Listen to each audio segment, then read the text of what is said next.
Join me for an easy weeknight meal idea and the ingredient prep that made it possible. Welcome to Wholly Prepped, the channel where managing a home and meals is efficient and simplified, so you have more time and energy for the hobbies you enjoy and the people you love.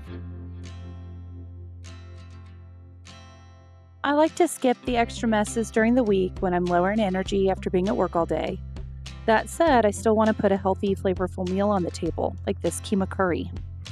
From the time I turned the camera on to the time dinner was on the table was 22 minutes, which is very doable for a weeknight. So how do you do it? Well, I'm going to start with the garlic. Nearly all recipes that call for ginger have garlic, or the few crumbs of garlic that would be left mixed in wouldn't make a difference, but the reverse is not always true. I've never seen a spaghetti bolognese that called for ginger, although who knows, it might be pretty good. So I'm just going to throw all the whole peeled garlic cloves right into my food processor. I'm going to use the pulse button just to get it to a fine mince. You could add a little bit of water or a little bit of olive oil. That'll make it easier to shape. And my daughter's just going to use a teaspoon to put little scoops onto the parchment.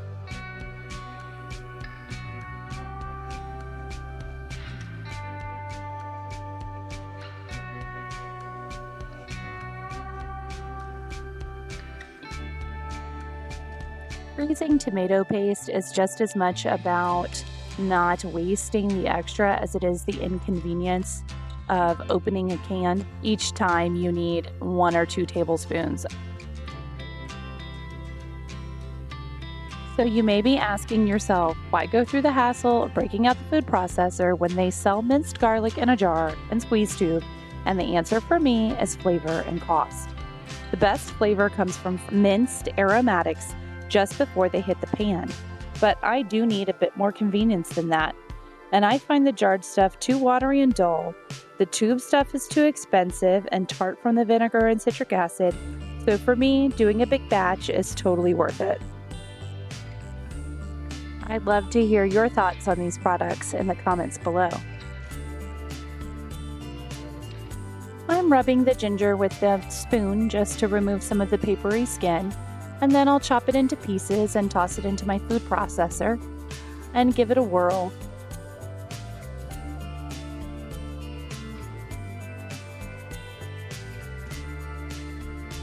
The ginger is more fibrous, so it doesn't hold together well on the tray.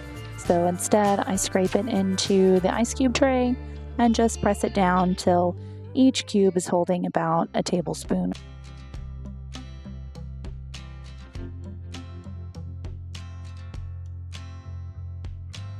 We'll get these transferred over to the freezer to let them get solid for an hour or two, and then I will toss them in Ziploc bags.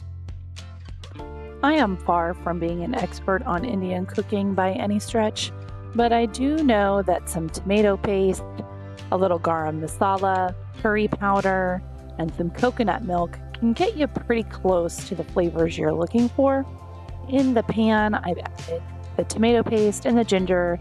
The ground beef mixture you see in the square dish is my all-purpose beef. And if you're interested in that, you're going to want to subscribe because that's coming out in an upcoming video. It has onion and garlic and some bell pepper in it. So it's going to contribute a ton of flavor to this without having to do any additional chopping. I'm going to use a little water. I would typically use beef stock. I was out, so water will do. We're just going to let everything simmer in the pan together, get to know each other. I've also got peas and carrots to add some veg. Once I get everything combined, I'm going to be able to heat up some broccoli, season some rice, cut up some cantaloupe so that this is a well-rounded meal.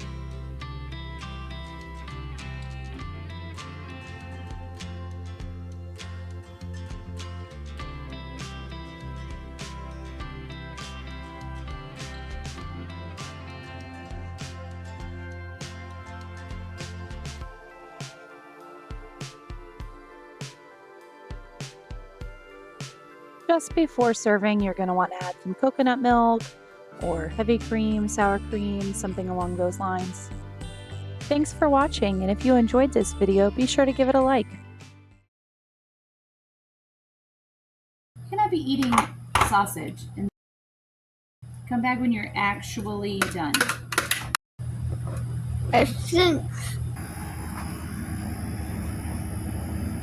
You see the dirty freezer. All right.